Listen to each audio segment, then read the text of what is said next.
Жалал Абад облустук клиникалык ооруканасынын айланасы иретке келтирилет. Ага ылайык бүгүн 19 майда оорукананын кире беришиндеги муниципалдык жерде турган дарыканалар, соода түйүндөр бузурулуп баштады.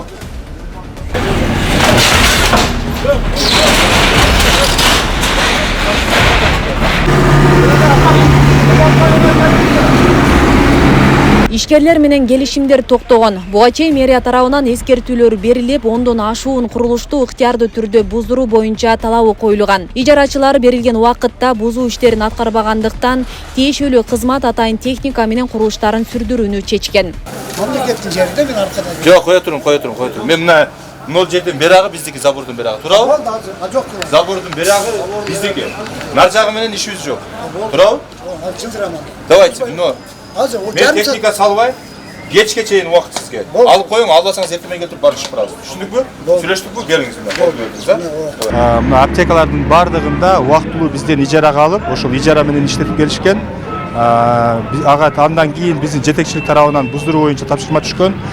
Биз 3 ай мурун булардын бардыгына эскертүүлөрдү берип, келишимдердин бүткөндөрүнү жокко чыгарып, бүт электерди бир тараптуу жокко чыгарып, бардыгынын документ иштери деп коет, документ иштерин толук кандуу бүтүрүп, буларга андан кийин дагы 3 айлык мөөнөт бердик. Өздөрү бузуп алышып кетиши боюнча. Бирок тилекке каршы ошол мөөнөт 14 май күнү бүттү. 14 май күнү бүткөндөн кийин биз келип, мажбур болуп, ошол техникалар менен, өзүбүздүн техникалар менен бузууга мажбур болуп, бузуп баштадык.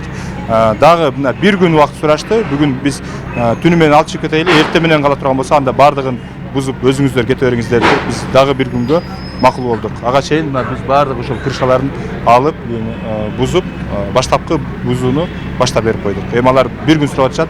Бир күндө ушул биз жарандарыбызды дагы ойлоп атабыз. Булардын мүлктөрүнө да зыян келбесин деп макулдап бир күн убакыт бердик. Эртең толугу менен булар чыгып кетет. Жеке кызыл китеби бар, жеке менчиги бар укук ээлерине биз такыр деген жокпуз. Биз ушул муниципалдык жерде, мэриянын жеринде тургандардын бардыгын бир тараптуу же эки тараптуу келишимдер бүткөндүгүнө байланыштуу алып атабыз.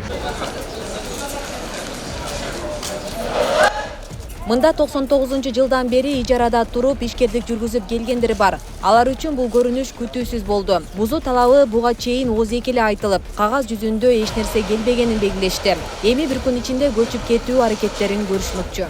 Биз өзүбүз бузуп алабыз дешти да. Шептер ошентишти. Өздөрү бузуп алабыз дедиби? Азыр эми бул жер көчүрүлүп эмне болот экен?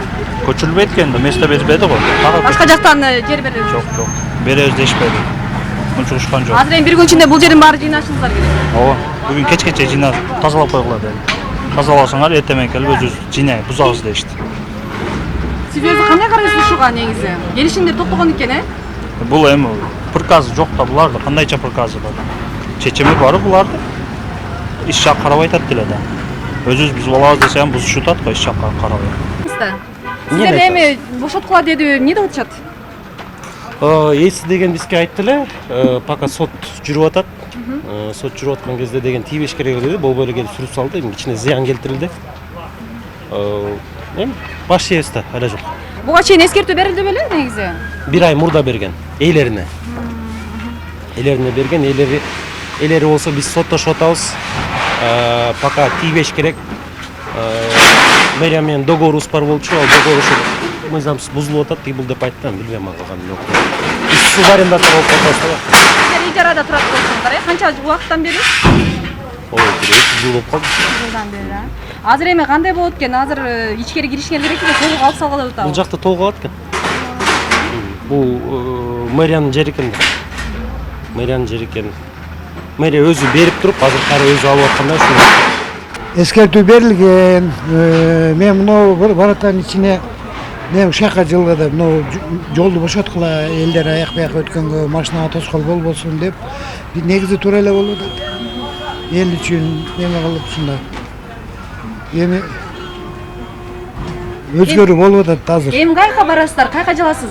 Мен ичкери кирем. Болгон жер ажыратат экенсиз? Ооба, мен канча чыгып кетипсиз сиз? Мен ошондо бир 2 метр чыгып кеткен болом да. Ошо. Бул өзү муниципалдык жерби? Сиз ижарада турат белеңиз? Келишимби? Ооба, ижаранын жери муниципалдык жер деп атчу. Ошону бошоткула деп азыр эскертүү берди дагы. Бирок кагаз түрүндө эмес, ооз эки түрүндө эскертүү берип атышкан. Ошол.